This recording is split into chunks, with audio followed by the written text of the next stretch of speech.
on a podcast.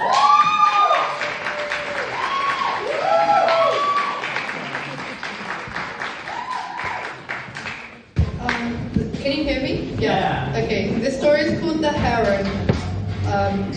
Okay. The boys screamed when they saw the heron, so Chloe and I backed away. I'd never seen a heron before. Josh had his phone out and captured the bird stretch and unfurl itself. It gave us evils, more annoyed than scared, then ruffled its wings and soared past the pond into the trees.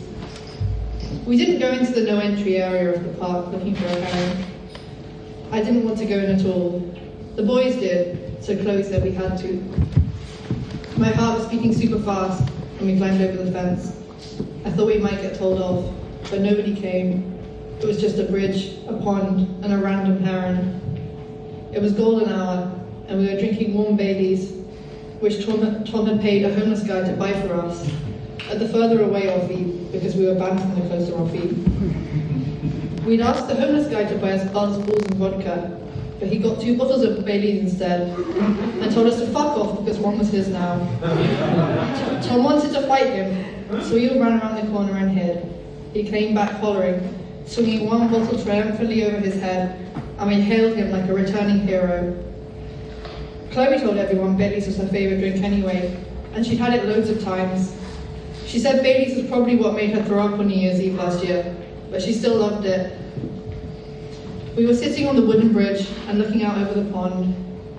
I was a little drunk from the Baileys and had forgotten how to speak normally. I'd shaved down there this morning, and I wanted to itch so badly. My shorts seemed to have shrunk. The crotch was like nettles between my legs. I couldn't scratch. I just wanted to go home and take everything off, lie there with my legs open and the windows wide, feel the cool air blow over me. It would be nice not to speak for a while. Tom told me he could see me working at Mackey's. I asked why, and he said, "Dunno, you just have a Mackey's vibe." I asked if it was because I was wearing a red and yellow top, and he said, "Nah, can't explain it, just a general Mackey's vibe." Yesterday he said I looked like a labubu. He said Chloe looked like Sydney. I shut the fuck up about it.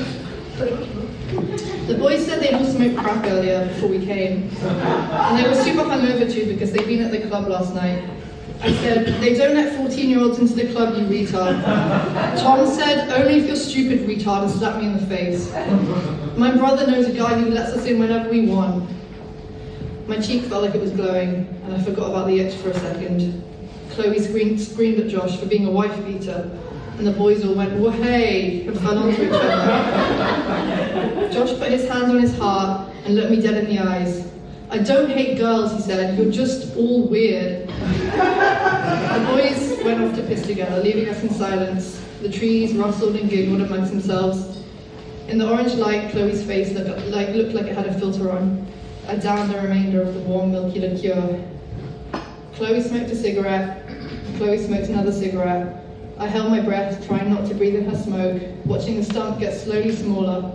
She would call me a baby if I complained that it made my throat sore. I could feel my face becoming lilac.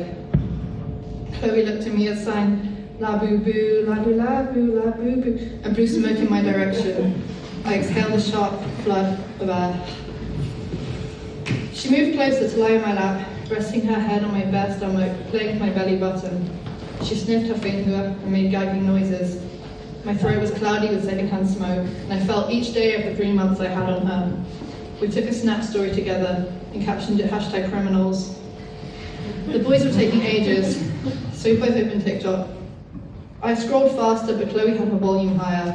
Her feed was mostly hair care tutorials. When the boys came back, we sat up. Josh grabbed my phone and tried to guess the password until it locked me out for half an hour. When he had slapped me, he didn't look 14, and I didn't have the ick for a second, but it was back, and I didn't even want to look at him.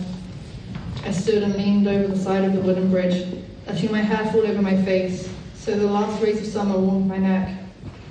Behind me, Chloe was telling Tom he was actually so good at guitar and he'd teach us some songs because she wanted to be a singer now. Tom called her silly and said he'd do it for a blowjob. Chloe screamed, "I've got that on video, dickhead, I'm going to send it to your mum." A breeze picked up, hardening my arms and legs into goosebumps. I clasped my hands over my ears to block out the voices. It would be nice to climb over the bridge and lie on my back floating with all the lily pads in the shimmering black water. To do nothing, say nothing, post nothing. I wanted to be a toy and not worry anymore. No jean shorts, no smoke, no future. I wanted to be made in China and covered in pond slime. And I wanted my brain to rot away. I wanted to be a painting of a girl underwater with long hair. I wanted to watch a million herons spread their wings and fly over my head. When I looked back at Tom, Chloe and Josh, their shadows had all grown long behind them. Thank you.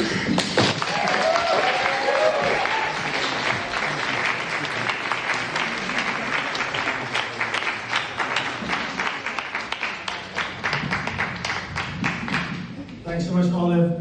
Next up, we have Andrew Durbin. Big round of applause, please.